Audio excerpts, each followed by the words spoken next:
ಗಂ ಗಣಪತಿ ನಮಃ. ಸಮಸ್ತ ಈ ಸಂಜೆ ವೀಕ್ಷಕರಿಗೆ ನಿಮ್ಮ ಆಚಾರ್ಯ ಬಾಲಸುಬ್ರಹ್ಮಣ್ಯಂ ಮಾಡುವ ನಮಸ್ಕಾರಗಳು. ಈ ಒಂದು ಯುಗಾದಿ ಹಬ್ಬದ ವಿಶೇಷವಾದಂತಹ ಮೇಷರಾಶಿಯ ಫಲಾಫಲಗಳನ್ನು ನೋಡೋಣ. ಪ್ರಪ್ರಥಮವಾಗಿ ಮೇಷರಾಶಿಯವರಿಗೆ ಆದಾಯ ಮತ್ತು ವ್ಯಯ ಯಾವ ರೀತಿ ಇರುತ್ತೆ ಅನ್ನೋದು ನೋಡೋಣ. ಆದಾಯ ಬಂದು 8 ಆದಾಯ ಇದ್ದರೆ ವ್ಯಯ ಬಂದು 14 ವ್ಯಯ ಇರ್ತದೆ. ನಂತರ ಆರೋಗ್ಯ 2 ಆರೋಗ್ಯವಿದ್ದರೆ ಅನಾರೋಗ್ಯ 3 ಅನಾರೋಗ್ಯ ಇರುತ್ತೆ. ನಂತರ ಬಂದು ರಾಜಪೂಜೆ 5, ರಾಜಕೋಪ 6, ಸುಖ 3, ದುಃಖ 3. ಇದರ ಆಧಾರದ ಮೇಲೆ ಮೇಷರಾಶಿಯವರ ಒಂದು ಆದಾಯ ವ್ಯಯ ಮತ್ತು ಆರೋಗ್ಯ ಮತ್ತು ನಿಮ್ಮ ಒಂದು ಸುಖ ದುಃಖಗಳನ್ನು ನಾವು ನಿರ್ಣಯ ಮಾಡ್ತೇವೆ. ಅದರೊಟ್ಟಿಗೆ ಮೇಷರಾಶಿಯ ಗ್ರಹಾನುಕೂಲವಾದಂತಹ ಫಲಾಫಲಗಳನ್ನು ನೋಡೋಣ.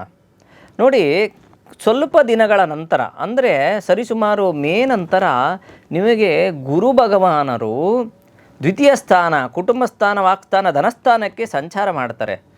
ಆಗ ಏನು ಅಂದರೆ ನಿಮಗೆ ಏನು ಮನೆಯಲ್ಲಿ ಅಶುಭ ಕಾರ್ಯಗಳು ನಡೀತಾ ಇರ್ತೋ ಅವೆಲ್ಲ ಶುಭ ಕಾರ್ಯಗಳಾಗಿ ಮಾರ್ಪಾಡಾಗುವಂಥದ್ದು, ಅಂದರೆ ಶುಭ ಕಾರ್ಯಗಳ ಪ್ರಾರಂಭವಾಗುವಂಥ ಸಾಧ್ಯತೆಗಳು ಹೆಚ್ಚಾಗಿರ್ತದೆ. ಆರೋಗ್ಯದಲ್ಲಿ ಸ್ವಲ್ಪ ವ್ಯತ್ಯಾಸವನ್ನು ಕಂಡವರು ಈ ಒಂದು ಗುರುವಿನ ಒಂದು ಶುಭ ದೃಷ್ಟಿಯಿಂದ, ಅಂದರೆ ಶುಭ ಒಂದು ಅನುಗ್ರಹದಿಂದ ನಿಮಗೆ ಎಲ್ಲ ರೀತಿಯಾದಂತಹ ಶುಭ ಕಾರ್ಯಗಳು ಆಗುವಂಥ ಸಾಧ್ಯತೆಗಳಿರ್ತದೆ. ಆದರೆ ಪ್ರಾರಂಭದಲ್ಲಿ ಸ್ವಲ್ಪ ಆರೋಗ್ಯದಲ್ಲಿ ಏರಿಳಿತವನ್ನು ಕಂಡಿರ್ತೀರ. ಅಂದರೆ ಸರಿಸುಮಾರು ಏಪ್ರಿಲ್ ಕೊನೆಯ ತನಕ ನಿಮಗೆ ಆರೋಗ್ಯದಲ್ಲಿ ವ್ಯತ್ಯಾಸ ಕಂಡಿರ್ತೀರ.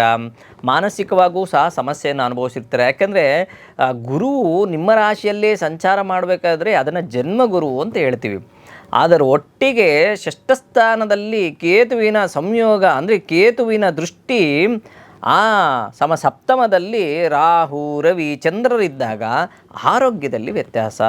ಮಾನಸಿಕ ಕಾರಕನಾದಂತಹ ಚಂದ್ರನು ವ್ಯಯಸ್ಥಾನದಲ್ಲಿ ಸ್ಥಿತನಾದಾಗ ಮಾನಸಿಕವಾಗಿ ವ್ಯತ್ಯಾಸವನ್ನು ಕಾಣುವಂಥ ಸಾಧ್ಯತೆ ಇರ್ತದೆ.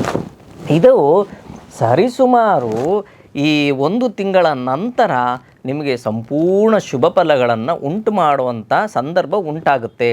ಏನು ಕಳೆದುಕೊಂಡಿರುವಂತಹ ಜಾಬ್ ಆಗಿರ್ಬೋದು, ಕೆಲಸ ಕಾರ್ಯಗಳಾಗಿರ್ಬೋದು, ಅಥವಾ ಏನೋ ಎಲ್ಲ ವ್ಯತ್ಯಾಸಗಳು ಕಂಡಿರ್ತೀರ ಜೀವನದಲ್ಲಿ, ಅದೆಲ್ಲವೂ ಸರಿಯೋಗುವಂಥ ಸಮಯ ಬಂದಿದೆ. ಆ ಕಾರಣದಿಂದ ಮೇಷರಾಶಿಯಲ್ಲಿ ಜನನವಾಗಿರುವಂತಹ ಅಶ್ವಿನಿ, ಭರಣಿ, ಕೃತಿಕ 1ನೇ ಪಾದ, ಈ 3 ಯಾರು ನಕ್ಷತ್ರದಲ್ಲಿ ಜನನವಾಗಿರ್ತಾರೋ ಅವರಿಗೆ ಸಂಪೂರ್ಣ ಶುಭಫಲಗಳನ್ನು ಖಂಡಿತ ಕಾಣುವಂಥ ಸಾಧ್ಯತೆಗಳಿರ್ತವೆ.